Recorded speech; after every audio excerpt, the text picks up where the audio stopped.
Listo. A ver, ya saben que tengo que tomar una cuestión de captura de pantalla. Uno, dos, tres, ya.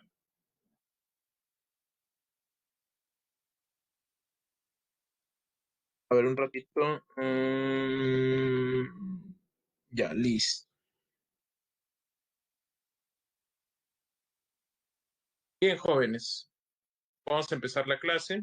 Sí, buenos días con todos, buenas tardes ya con todos. Espero se encuentren bien de salud. Espero que todo esté marchando bastante bien. Ustedes, cualquier duda, por favor, pueden escribirla para poder ayudarlos en esta cuestión de la literatura. Eh, Me imagino que ya están leyendo, a ver, más o menos para catalogar, ya están leyendo El mundo Sancho ajeno, o ya lo han comprado al menos, o ya lo han descargado al menos. Ya lo han descargado, ya lo están leyendo. Lo descargué, ya lo descargué. Ajá, ya lo compraste. Bien. ¿Ya murió alguien? ¿Qué? Lo tengo recién, lo leeré. Ajá, lo descargué y lo estoy leyendo. Bien, chicos. Bien.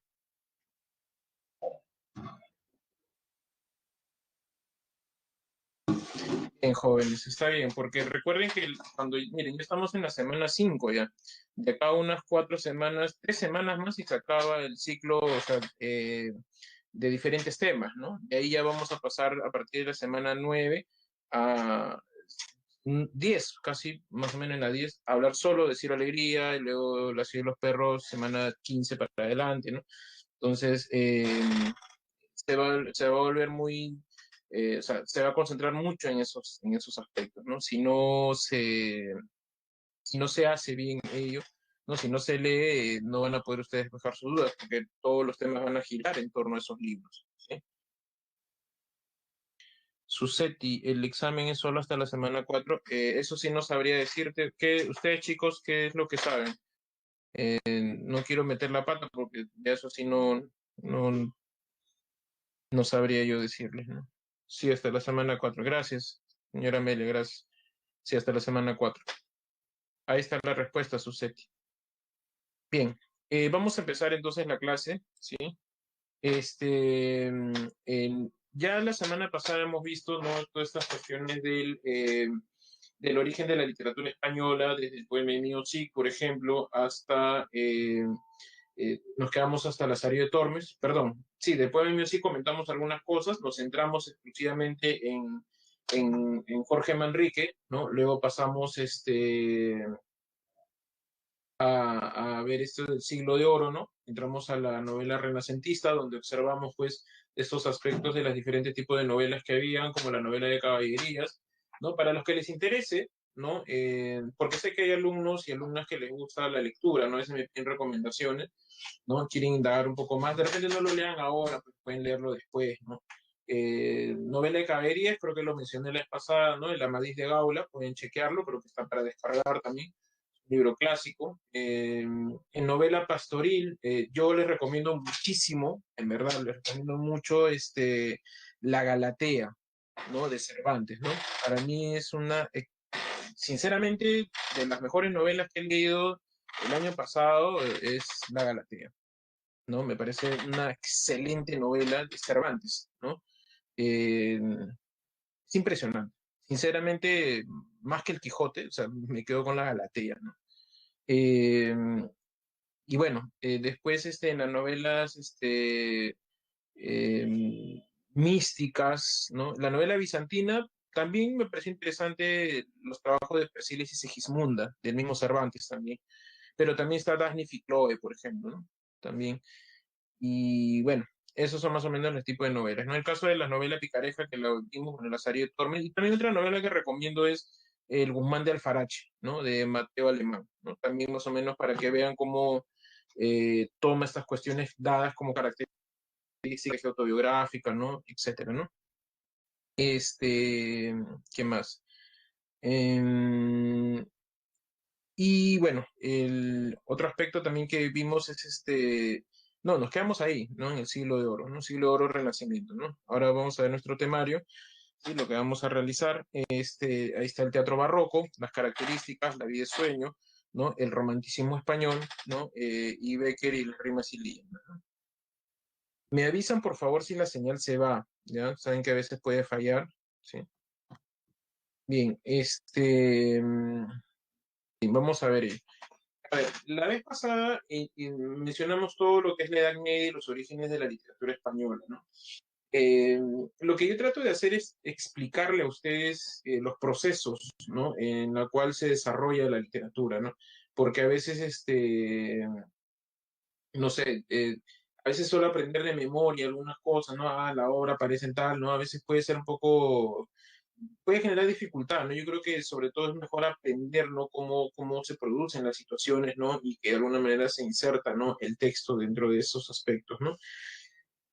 Recordemos un poco el Renacimiento, ¿no? En el llamado siglo de oro, que es la cuestión del Renacimiento, siglo XVI, ¿no? Lo que va a ocurrir ahí es que simplemente en este aspecto, ¿no? Dentro del periodo renacentista, se acuerdan que comienza a producirse la independencia espiritual de ello, ¿no? Lo que pasa es que España, como ya lo había mencionado, es una época dorada para España en el aspecto propagandístico, político y armamentístico. Ganan muchas guerras, ¿no? Descubren América, España comienza a anexar diferentes territorios, el Sacro Imperio Romano Germánico por Felipe Hermoso, Felipe el Hermoso, de papá de Carlos V, y toda la península ibérica, más América, por parte de los reyes católicos, Juana I, la madre de Carlos V, ¿no?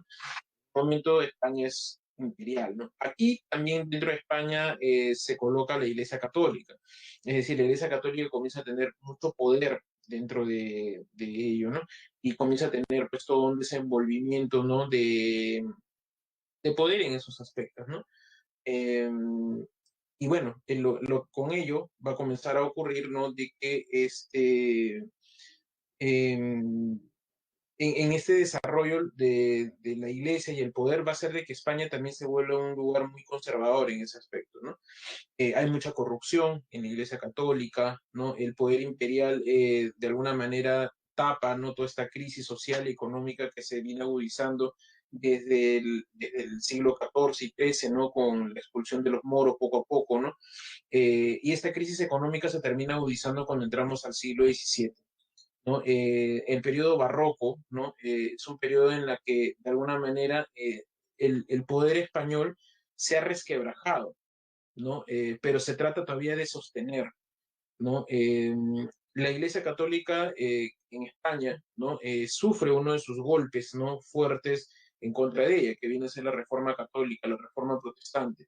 ¿Por qué genera todo un problema en España? ¿No? Que agudiza, además de las guerras contra los árabes y el descubrimiento de América, termina agudizando también no solo a la Iglesia Católica, sino a España, porque cuando Lutero presenta las 95 tesis, en contra de la Iglesia Católica por la corrupción que hay, ¿no? Y esta cuestión del dinero, ¿no? Y que para ganarte el destino no tienes que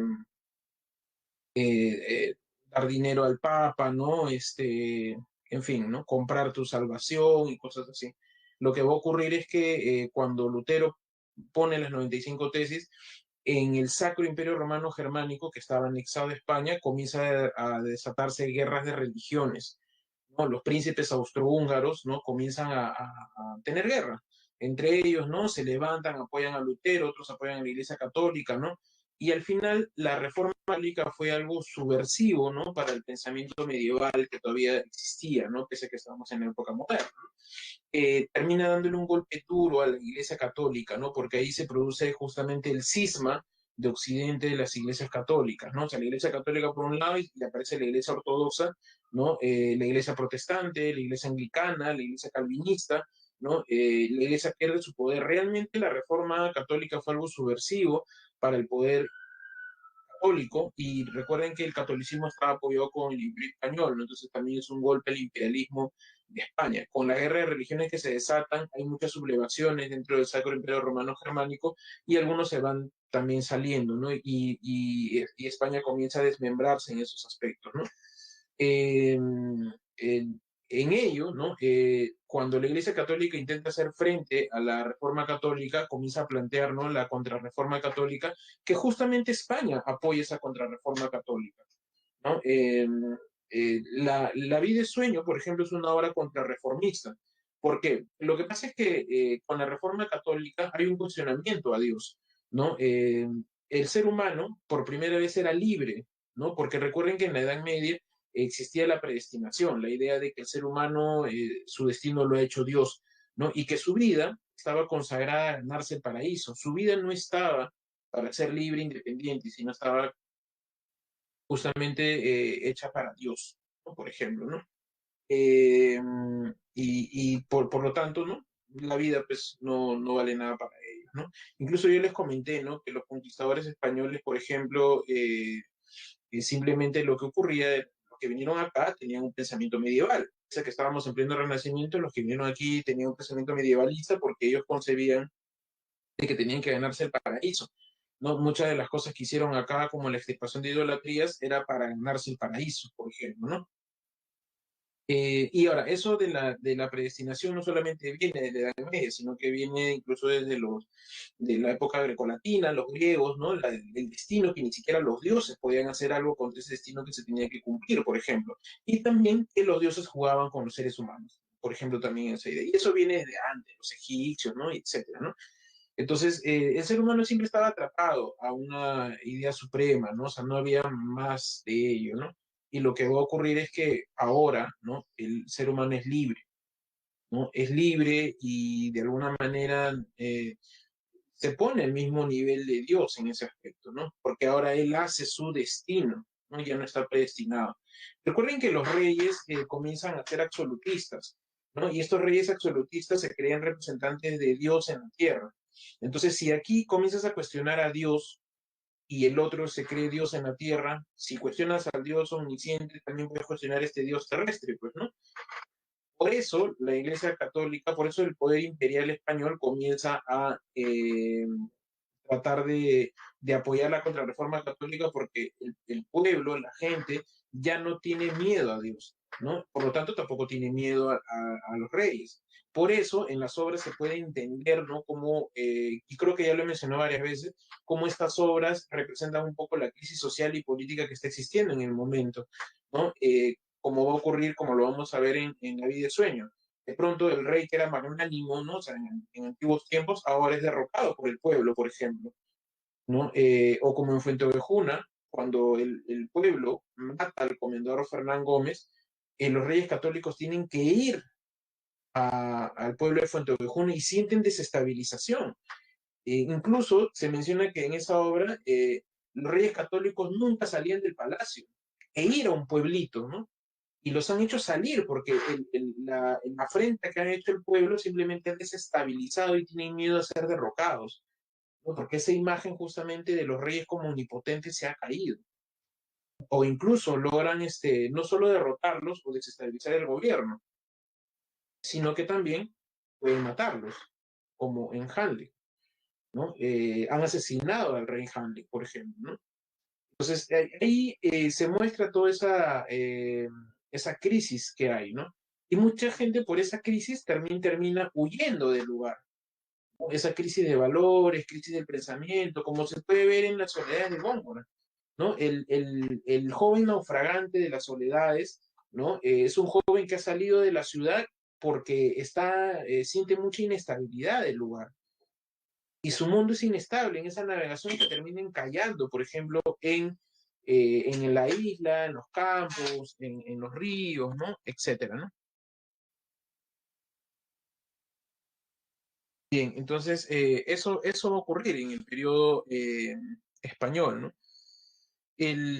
Estas cuestiones de la desestabilización, por eso a veces se entiende mal, no sé si ustedes de repente han llevado o han estudiado en academias, ¿no? A veces se tilda el barroco como si fuera una cuestión artística, cuando en realidad el barroco es un pensamiento de vida, es una forma de vivir, es una forma en la que se piensa, ¿no? Yo les aclaré, ¿no? La idea del pensamiento de vida, como era el teocentrismo, el antropocentrismo, y otra cosa es la corriente intelectual, como era el humanismo, por ejemplo.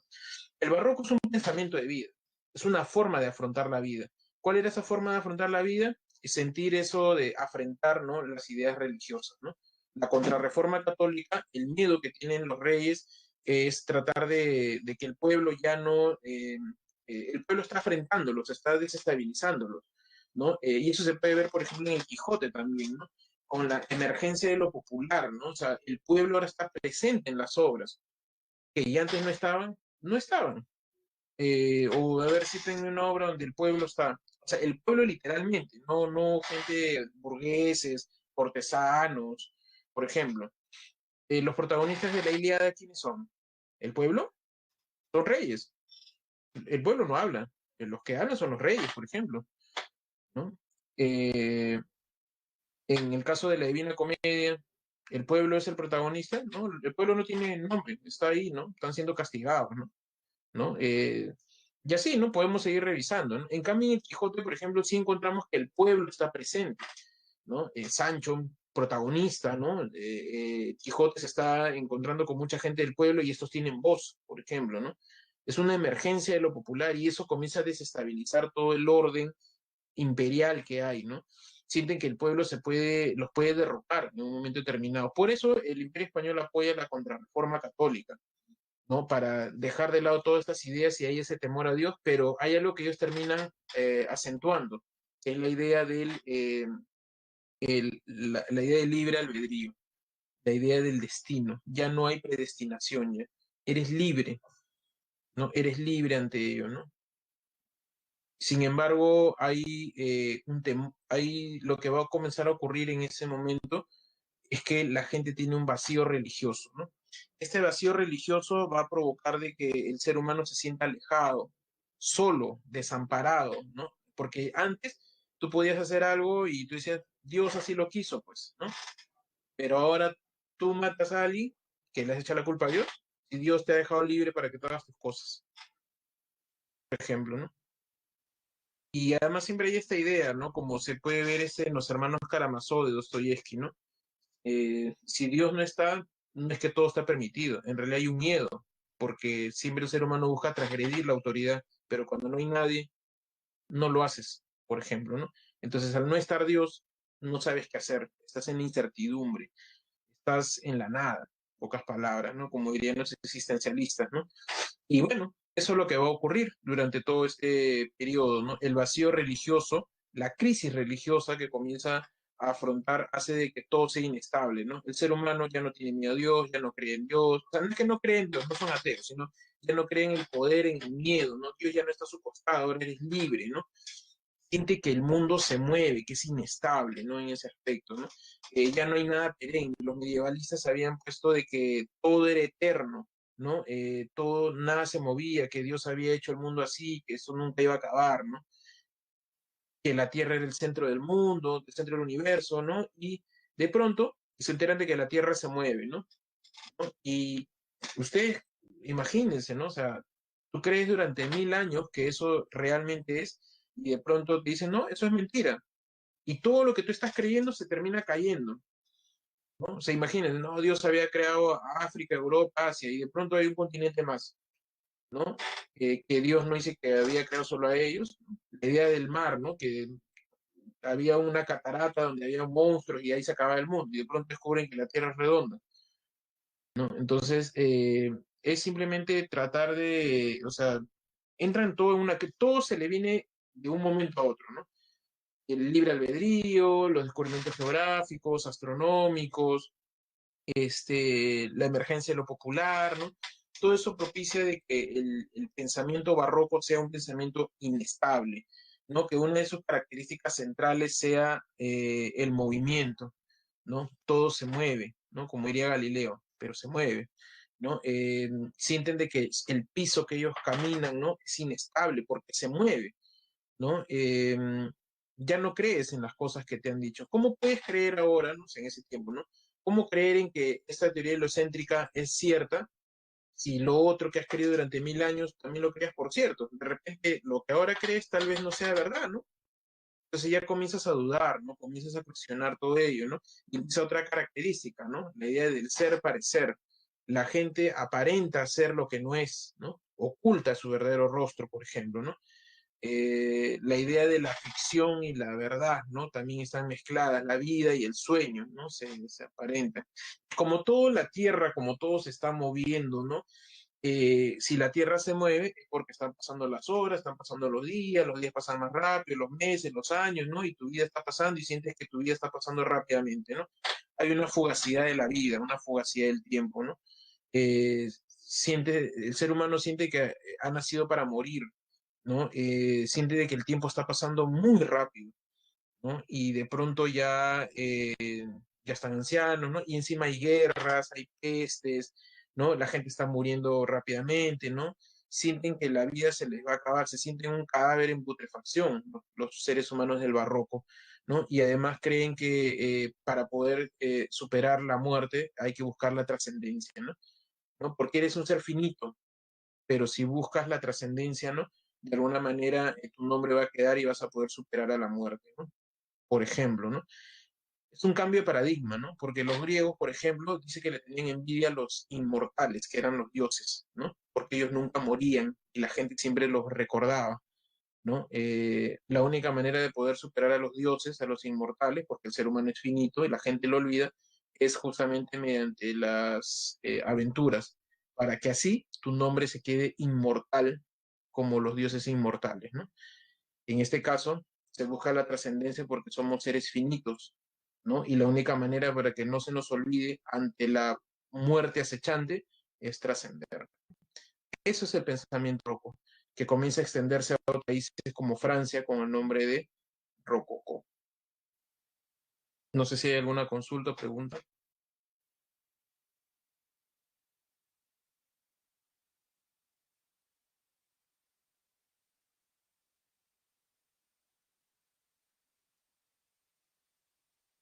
Pregunta, joven, ¿todo está claro?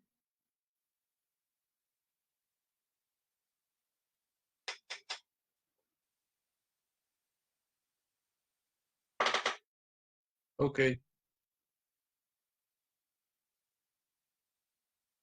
gracias, Jocelyn. Bien, y dentro de este periodo, ¿no? Comienza a aparecer el teatro. Ya, ahora hay que entender por qué el teatro, ¿no? Por qué no la poesía, pues, ¿no? Este, no, el rococó es el barroco, sino que rococó es el nombre en francés. O sea, el rococó es el barroco francés. Ahora dirán, pues, ¿por qué, profesor? ¿Y por qué no la poesía? Bueno, hay que entender, pues, estas cuestiones, ¿no? Recuerden que el pueblo es analfabeto, ¿no? Claro, o sea, ya no era como en la Edad Media que solo la educación lo tenía la corte y el sacerdocio, ¿no? O sea, ya no solamente es ellos, sino que ahora también los burgueses también tienen educación. Las universidades han aparecido, ¿no? Pero ¿quién ingresa a la universidad? El burgués, es decir, el capitalista, el que tenía dinero, ¿no? El pueblo igual no tenía el acceso a la educación, ¿no? Entonces, ¿qué es lo que va a pasar? Recuerden que estamos en una época contrarreformista, ¿no? Que trata pues, de transmitir las ideas, ¿no? Entonces, la poesía era el arte por excelencia, ¿no? Y bueno, creo que hasta el día de hoy, ¿no? Mucha gente cree que la poesía es difícil de leer, ¿no? Entonces, imagínate en ese momento, ¿no? O sea, sabían que era el arte por excelencia, pero leer poemas, no sé, es como que no logras captar, ¿no? Entonces, narrativa no era pues el género desarrollado, por decirlo de alguna manera, el género menor, y encima comprar un libro tampoco era barato, pues, ¿no? Cervantes, por ejemplo, él mismo lo dice, o sea, él dedica su libro a ciertas personas de la corte, ¿no? De corte de Italia, corte de España, porque necesita que esos cortesanos compren sus libros, ¿no? Porque los cortesanos son los que compran y leen sus libros. Cervantes no está escribiendo para el pueblo, ojo, ¿eh? El pueblo no tiene dinero para comprar sus libros y tampoco sabe leer. Cervantes escribe para los cortesanos. Él mismo lo dice porque quiere ganar un poco de dinero. No necesita que estas personas compren sus libros.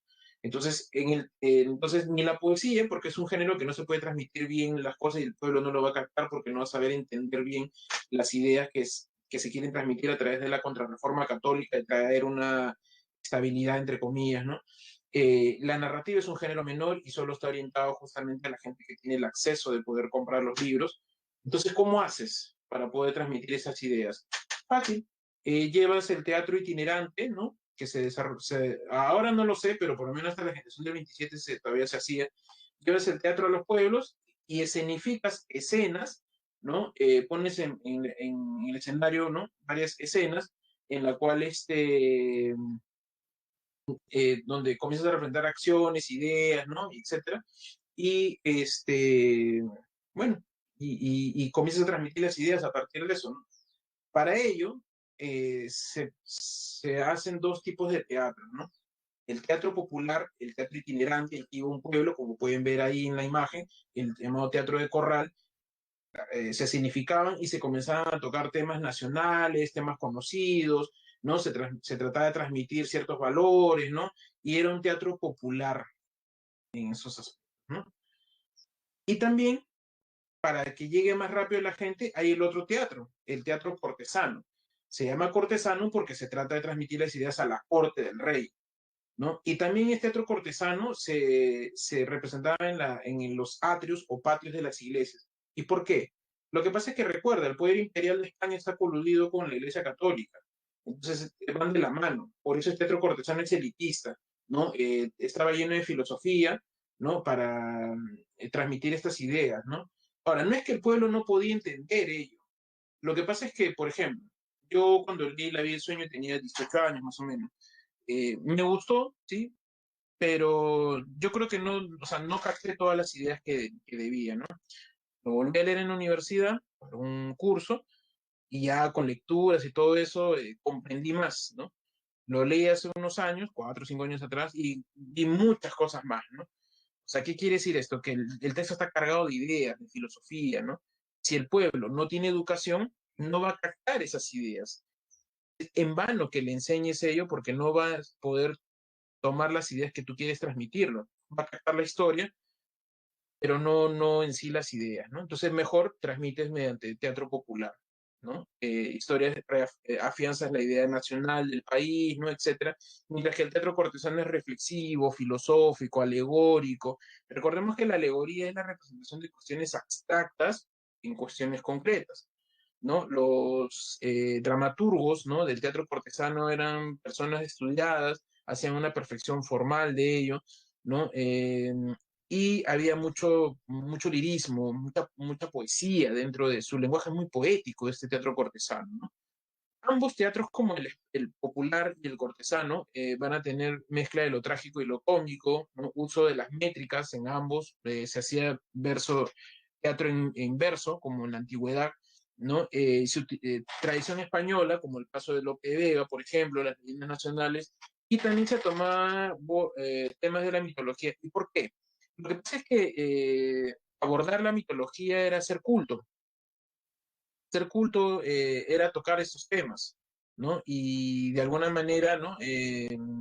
Tocar estos temas te hacía pues, una persona muy culta en estos aspectos, ¿no? Por eso se tocaba, ¿no? Bien, no sé si hay alguna pregunta o consulta. Julián, hubieron juglares, no, los juglares están en la Edad Media, ya, aquí ya no existen juglares. Jocelyn, ibas a preguntar, Jocelyn, creo. Julián, ¿los espectadores eran los que más tenían? Eh, no entiendo la pregunta, Julián. Eh, no entiendo muy bien la pregunta, no sé si lo puedes volver a formular mejor. No sé si hay alguna pregunta, jóvenes. A ver, mientras sus compañeros terminan de escribir. Jocelyn, no, ya. Recomiendo que si están fallando, si es una persona, a ver, los demás me escuchan, porque también puede ser que sea el resto también. Ya, en todo caso, Jocelyn, lo que te aconsejo es que de repente en tu casa alguien está aprendiendo YouTube o algo así y eso jala la red, ¿no? Y no te deja escuchar. Gracias, gracias, chicos.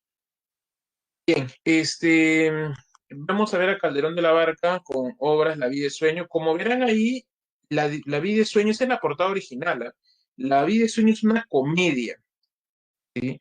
Ahora, ¿por qué comedia, profesor? Pues yo he leído y es dramático, ¿cómo va a ser comedia, no? Ya, lo que pasa en primera instancia es que la comedia no es como la entendemos en la actualidad, ¿no? O sea, la comedia no es que te da risa, ¿no? La comedia en realidad hablaba de los estratos populares, ¿no? O la vida cotidiana, ¿no? A diferencia de la tragedia que hablaba de la gente mitológica. Por otro lado, en España, la comedia, ¿no? Era el título con el que se le daba a toda representación teatral, ¿no? A toda representación teatral, ¿no?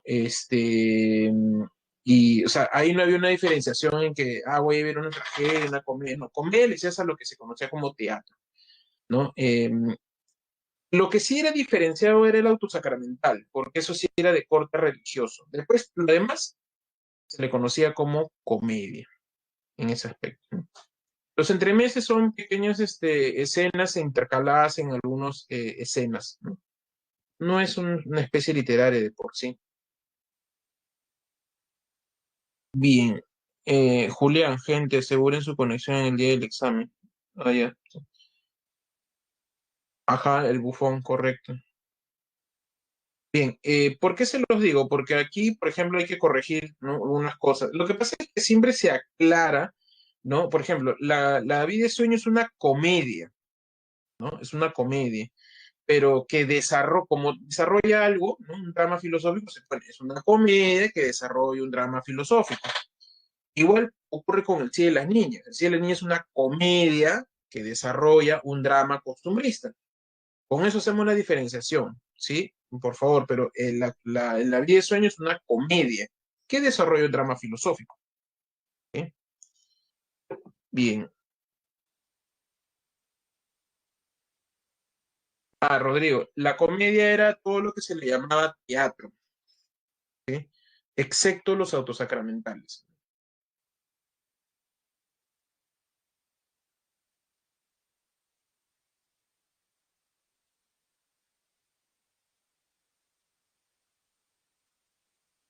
Bien, la vida de sueño, género dramático, especie comedia que desarrolla un drama filosófico. No es 3 actos, es 3 jornadas, ¿ya? 3 jornadas, versos octosílabos, rima consonante. ¿Sí? Los temas principales, la existencia humana entre la vida y la ficción, el libre albedrío. Otros temas, la predestinación, la falta de libertad, etcétera, ¿no? Bien, ¿de qué trata la vida de sueño? La vida de sueño, ¿no? Trata de el rey Basilio. Nos situamos en Polonia, está el rey Basilio, y tiene un pensamiento medieval, ¿no? Está en época contrarreformista, ¿no? Pero está en pensamiento medieval porque cree en la predestinación, ¿no? Cree que el destino, ¿no? La profecía, los astros, ¿no? Han generado de que él, ¿no? Va a ser humillado por su hijo, ¿no? Va a ser humillado por su hijo, ¿no? Y entonces él cree en esta predestinación tipo Edipo Rey, ¿no? Algo así.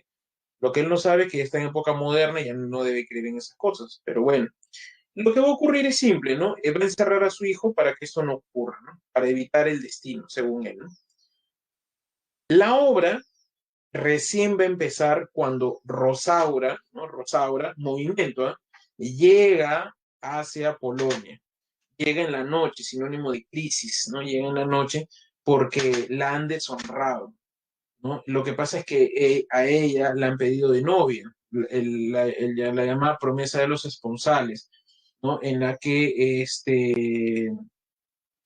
el, eh, Astolfo, el duque de Moscovia, ¿no? La pide en matrimonio y de pronto Astolfo desapareció. Lo que va a ocurrir es que nos vamos a enterar después es que el rey Basilio, cuando quería dejar el trono, no sabía, o sea, no le iba a dejar a su hijo, ¿no? Y entonces manda a llamar, ¿no? A Astolfo, el heredero pariente cercano, ¿no? Y entonces manda a la guardia a traer, pues, a Astolfo. Los guardias lo encuentran, ¿no? En la calle, le dicen que el rey lo llama, ¿no? Él dice, ya está bien, pero voy a avisar a mi novia, otro día le avisan, ¿no? Y se lo llevan, ¿no? Eso es lo que ocurre, ¿no? Se lo llevan y Rosa ahora no sabe dónde está Astolfo, ¿no? Y eso va a propiciar de que simplemente no piensa que la ha deshonrado y se ha fugado, ¿no? Con él. A Rosaura, ¿no? Llega vestida de hombre, o un traje, ¿no? Una capucha, una espada, ¿no? Ser, parecer, ¿no? Por ejemplo, y hace sus diálogos del honor, la guerra, ¿no? Etcétera, ¿no? Cuando llega a Polonia se encuentra con Clarín, ¿no? Clarín sale de la torre, ¿no? Y le dice que él es el príncipe Segismundo, ¿no? Ser, parecer, ¿no? Y Rosaura no le cree, le dice, bueno, ¿quieres conocer a alguien así? Ya, entra, ¿no? A la torre y ve a Segismundo, ¿no? Sucio, como un animal, ¿no? le da pena, ¿no? Cómo un ser humano puede degradarse tanto, ¿no? Pero no puede hacer nada. Sale de la torre y logra entrar al palacio, otro movimiento, ¿no? Al palacio, entra como dama de Estrella, ¿no? Dama en ese tiempo significaba sirvienta, ¿no? Entra como dama de la corte del rey, específicamente de Estrella. ¿Y quién es Estrella? Estrella era la prometida de Astolfo, porque cuando Astolfo lo trajeron a Polonia, tenía que casarse. Entonces entró un compromiso, no se casó todavía, pero había entrado un compromiso con Estrella. Fin de la primera jornada. Segunda jornada, el rey duda de lo que está ocurriendo y si de repente los astros se han equivocado, ¿no? Y entonces manda a Clotaldo, quien cuida a Segismundo, de que lo narcoticen, lo duerman, lo bañen, lo limpien, ¿no? Y lo lleven a la corte, ¿no? Entonces hacen eso y de pronto Segismundo se despierta, ¿no? Y de pronto tiene un pueblo que lo aclama, ¿no? Un pueblo que lo aclama, el, el pueblo se entera que tiene un heredero natural, ¿no? Y de pronto el padre, el rey Basilio, le dice que es su padre. Segismundo siempre pensó que la torre era su mundo, que Clotaldo era su padre, ¿no? Y Estrella le dice, oye, pero mira, ahí está tu papá, ¿no? Y empuja a Estrella, Astolfo se mete, le quiere pegar a Astolfo, los sirvientes se meten y agarra Segismundo, agarra un criado y lo tira por la ventana. De ello, el rey Basilio dice, no, parece que me va a humillar, mejor no hagamos ello, ¿no? Entonces vuelven a dormir, lo duermen, ¿no?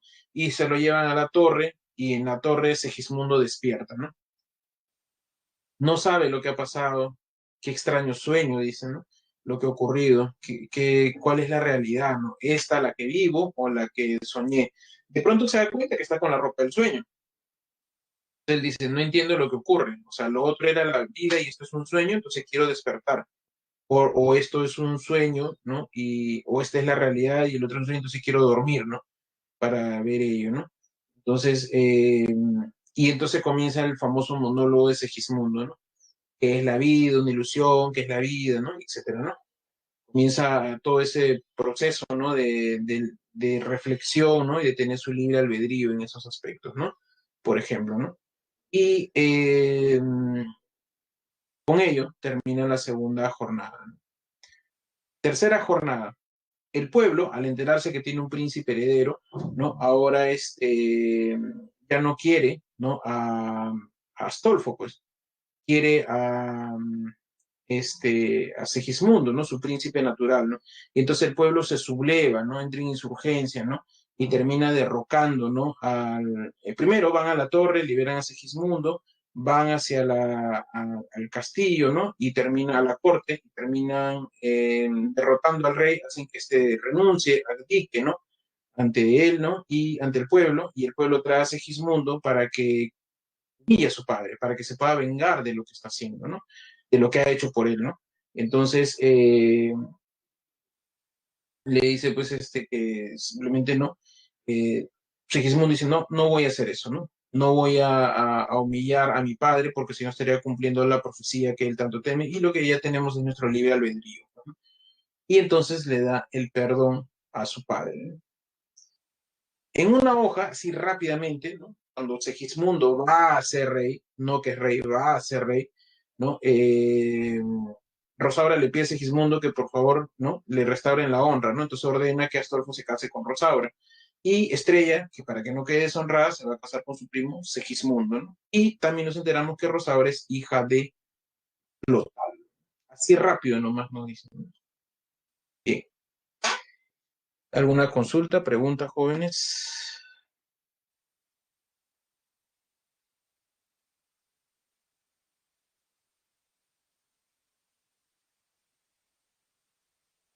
¿Todo está claro? Ahí está el monólogo. Yo sueño que estoy aquí, de estas prisiones cargado, y soñé que en otro estado, más lisonjero me vi, que es la vida, un frenesí, que es la vida, una ilusión, una sombra, una ficción, y el mayor bien es un sueño, que toda la vida es sueño, y los sueños sueños son. Bien, pasamos rápidamente al romanticismo. Eh, Cuando el barroco, ya saben, entra a Francia, ¿no? Con el nombre de rococó, los franceses tratan de frenar el ímpetu inestable del barroco, ¿no?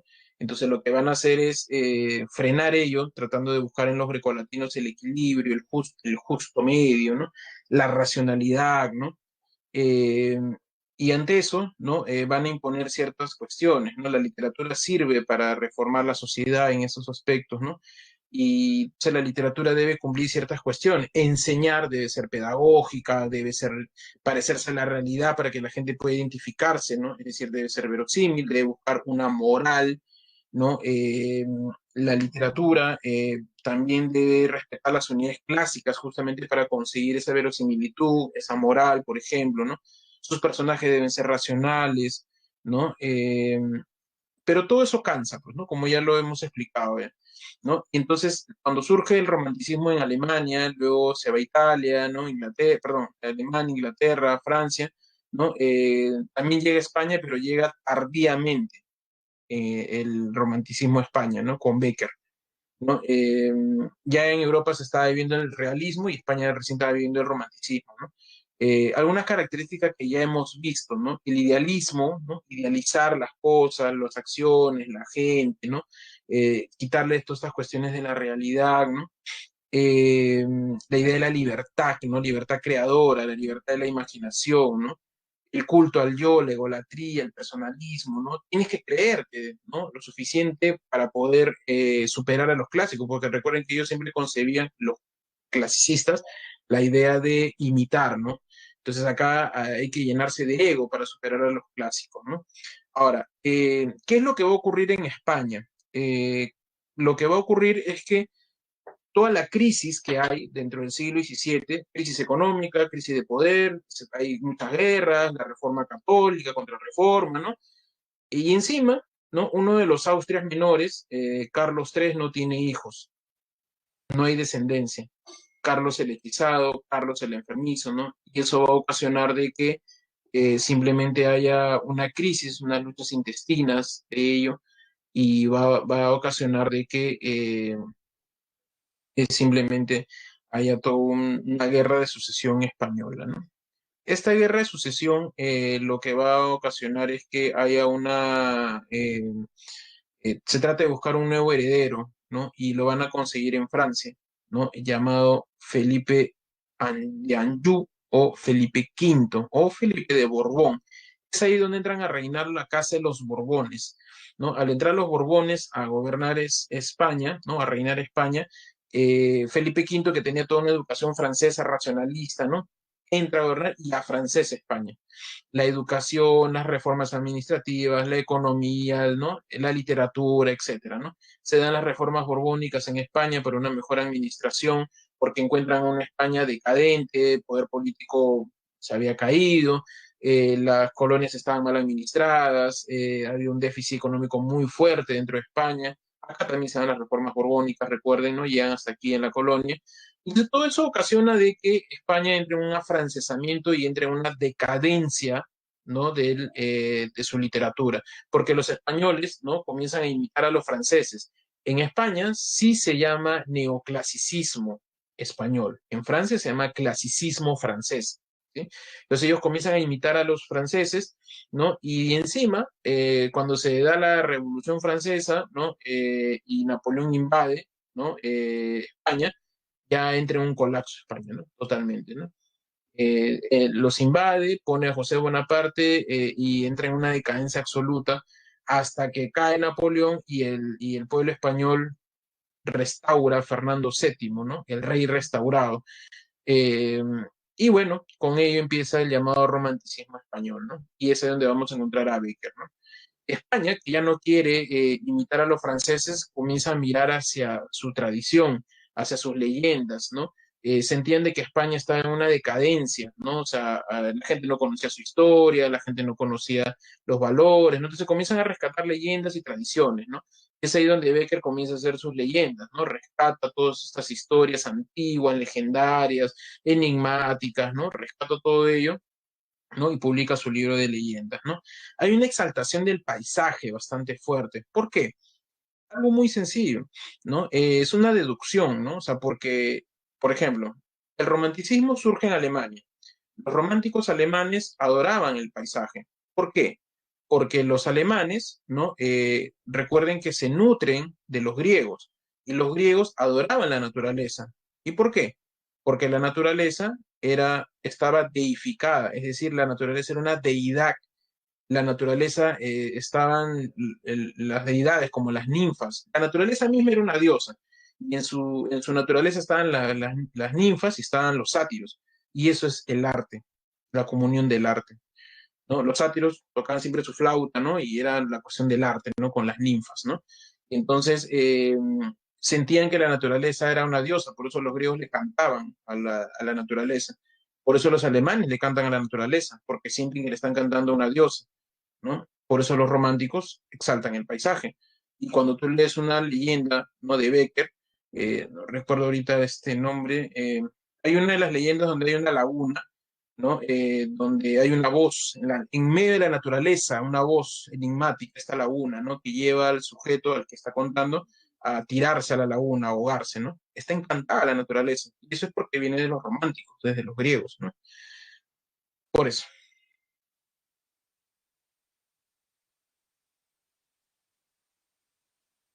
¿Alguna consulta?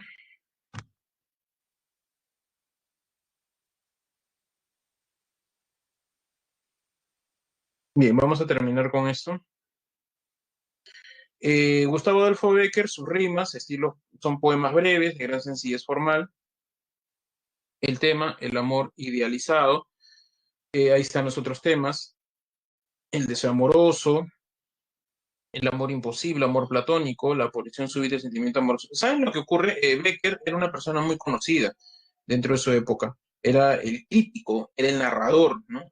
Publicaba en revistas, ¿no? Era bien conocido Bécquer, pero no había publicado poemas. Cuando muere Becker, sus amigos encuentran un manojo de poemas en su casa y lo publican con el título de Rimas. Es ahí donde trasciende Becker, ¿no? O sea, la posteridad, pero sí era muy conocido en su época. ¿Y qué es lo que hacen los amigos de Becker? Ordenan los poemas y hacen de que esta poesía sea como cuando una persona se enamora. Por ejemplo, sienten el deseo amoroso, ¿no? Te tienes que desear a alguien, ¿no? El amor platónico, el amor imposible, idealizas, ¿no? Luego, cuando te enamoras, ¿no? La aparición súbita del sentimiento amoroso. Hay una característica más que no lo han puesto ahí, que es la historia de una pasión frustrada, ¿no? Cuando se termina todo, ¿no? Y bueno, hay algunos poemas que no se insertan dentro de este tema del amor idealizado, ¿no? Que vendría a ser la fuerza creadora de la poesía, ¿no? Que también de por ahí apunten, ¿ya? La fuerza creadora de la poesía. Bien, vamos a acabar ello.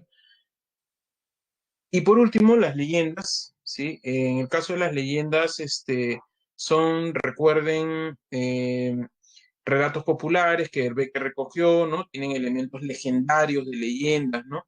Son elementos exóticos. Exótico quiere decir lejano, de tiempos lejanos, ¿no? Donde se cuentan hechos sobrenaturales porque aparecen fantasmas, duendes, aparecidos, vampiros también, aunque Becker no dice exactamente que sean vampiros, pero bueno, un vampirólogo se da cuenta pues, que son vampiras y vampiros los que aparecen, ¿no?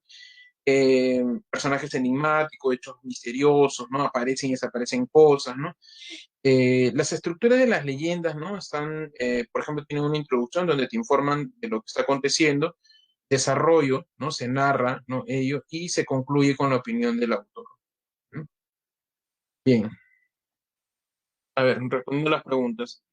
Profesor, ¿puede poner el pregunta anterior? ¿Cuál? Rus, profesor, una de sus características del romanticismo es el culto al yo, implica la exaltación de... Sí, Rus, sí, es la exaltación del yo, del ego, de la personalidad, tal cual. Isbek, profesor, ¿qué son las unidades aristotélicas? Ah, ya, las unidades aristotélicas son la unidad de espacio, tiempo y acción. Los franceses lo impusieron porque Horacio el Romano dijo eso, ¿no? O sea, toda obra debería tener, que una obra se debería desarrollar en un solo lugar, que es la unidad de espacio, debería desarrollarse en un solo día, que es la unidad de tiempo, y debería desarrollar una sola acción, que es la unidad de acción dramática. ¿Por qué esos tres? ¿Por qué todo así conglomerado? Porque así no te distraes y tienes mayor concentración. ¿no? Pero todas las obras se hacían así. Entonces, el problema es que luego eso no deja que los autores, pues, no se pongan varios años una obra, ¿no? Y eso al final se va a transgredir. Eso no se da en el siglo de oro, se da en el neoclásico español y en el clasicismo francés. Enrique, una antes de la que aparece Becker. A ver, chicos, las claves. Primero copien las claves porque ya nos queda un minuto. En todo caso, Enrique, te pediría que veas la repetición de la clase, ¿no? Porque ya me queda un minuto nomás. A ver, chicos, copien rápido las claves en todo caso porque yo tengo que sacarlo.